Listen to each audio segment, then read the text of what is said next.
Well, yesterday morning, New Zealand woke up to the fact that 440 Christian leaders had signed an open letter asking all members of Parliament, 123 of them at the moment, wasn't it, with the overhangs, to vote no to the Treaty Principles Bill. The 400-odd Christian leaders, including the senior leaders of the Catholic, Anglican and Methodist and Salvation Army denominations in New Zealand, called on members of Parliament to vote down the Treaty Principles Bill.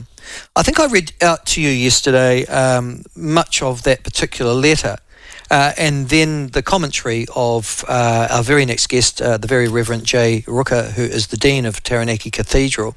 But also, I think I read out to you yesterday the Salvation Army leaders' views on this, and the concept that for them, at least, the Treaty of Waitangi, or I don't know if it's got an English version with them, we'll find out in a second, but Te Tiriti o Waitangi is a sacred covenant. To discuss why, what, where and how we're going on this particular issue, we are joined by one of the more prominent spokespersons for the church leaders yesterday, the Dean of Taranaki Cathedral, that's an Anglican diocese from memory, the Very Reverend Jay Ruka, and he joins us now.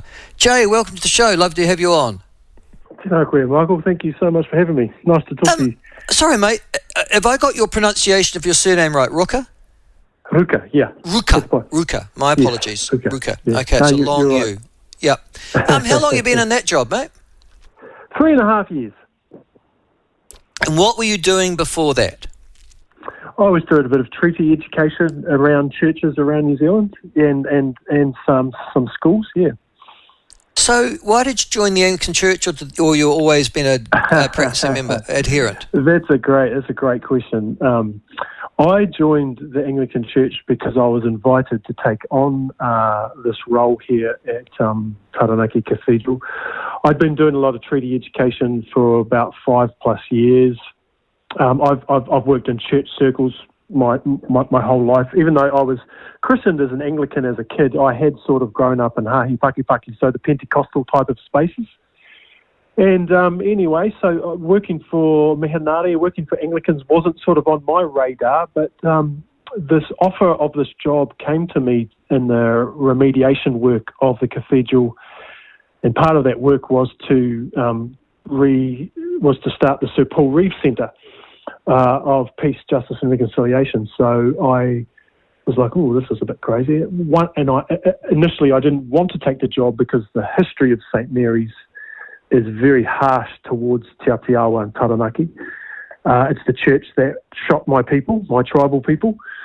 So you're like, oh man, I don't want to go and work for that church. However, I actually spoke to 3 of our elders in Te Atiawa, and all of them said to me, Jay, when can you start? And I was like, oh, okay.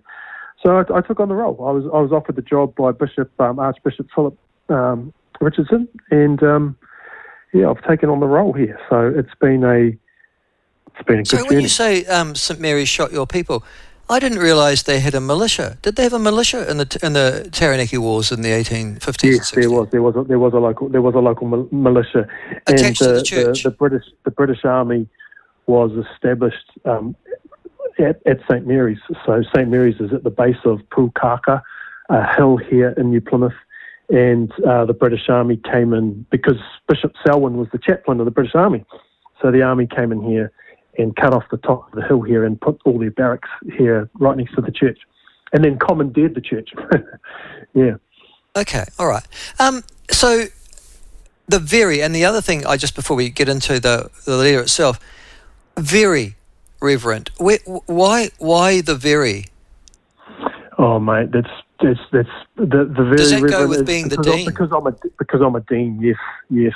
Right. So Reverend, Very Reverend, Right Reverend, Most Reverend. Yeah, that's sort of the. Is that how the hierarchy works? So you're at the bottom. Yes. Well, you're not sort of the bottom of the hierarchy. Reverend's at the bottom. You're the sort of lieutenant now, are you? Yes, that's correct. Yeah. Okay. And then, so you can aspire to be the most reverend, I suppose. Please, no, sir, not my cup of tea. All right. Okay. No, thank you, because it's interesting. Now, you see, a lot of people, I would say that New Plymouth's far too small to have a diocese, but How did Taranaki end up with its own diocese? That sounds odd to me. We're actually part of, I think originally we were part of Wellington, or South Taranaki was a part of Wellington, and then we were originally part of Auckland, and then we merged about 30 years ago and created the Waikato Taranaki Diocese. So our diocese stretches from Waitotara River in South Taranaki up to Whangamata up in the Coromandel and across to... that's quite big. Yeah, it is actually. It's actually quite big, yeah. Now, yesterday I was pretty critical of you guys, for getting involved in this particular issue. Can I just take your part? So let's start from the start, though, because we need to set the framework. Yeah, How did this group of 440 people get together? Yeah, good question. So the organisation called Common Grace organised the petition. They've currently been working within a couple of hundred churches across the country to do some education on the treaty. This was before the treaty principles idea came about, anyway. And so, as a result of that, there's been a bit of a collective. Common Grace has created this letter and created this initiative, of which 440 church leaders across the country signed it, and we're happy to sign it. So it's come off the initiative of a sort of a Christian political lobby group called Common Grace. Yeah.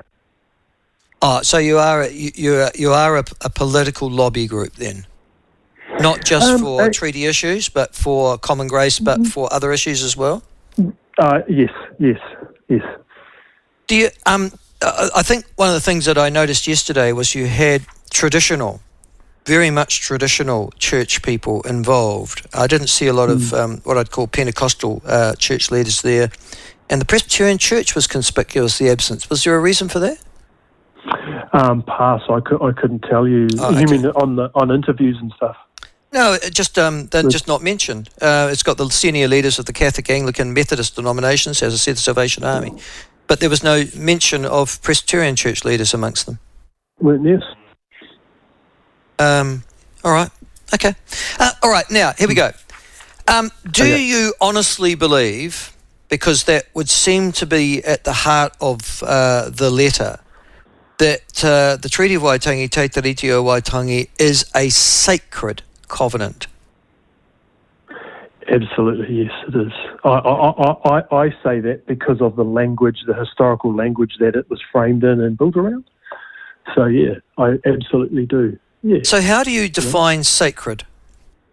Yeah, great question. I think, you might say sacred is, another word, you could say it's holy, you could say it's tapu, you could say it's got a special aura about it, just as you might define anyone's who's in a long-term partnership of any sort of description as well. So, your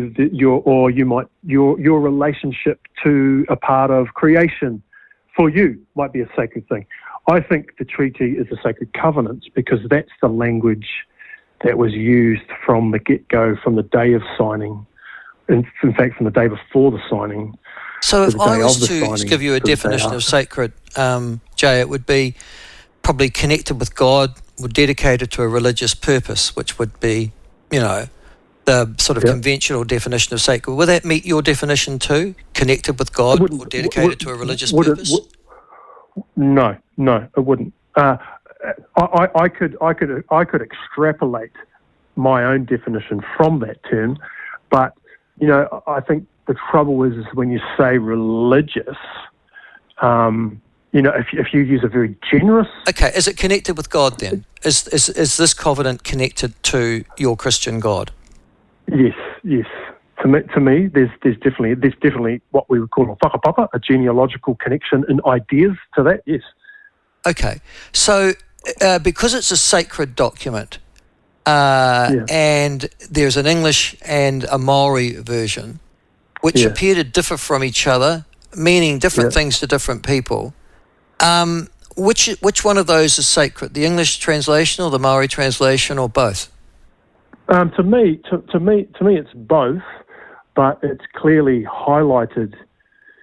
Well, it's actually clearly highlighted in both when it references the year of our Lord, talking about God in English, but it's clearly defined as sacred in the Te Reo Māori version through the use of the words tino rangatira for iwi. Is it a sacred word? I didn't realise that. I thought it was just a word that suggests dominion or power or dominion over your own particular bailiwick. Yeah, so, you don't think that's that? Yeah, no, it's a great question. And so you got to think, so 1840, the Paipera Tapu, so the Christian scriptures, are fresh on the scene. They've been on the scene for about a decade, a little bit longer.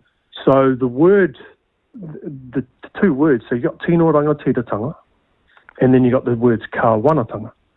Now those words are actually, in the time they're not common words, they have been made common because for about 10 years, Māori have been using them as they've read the Bible.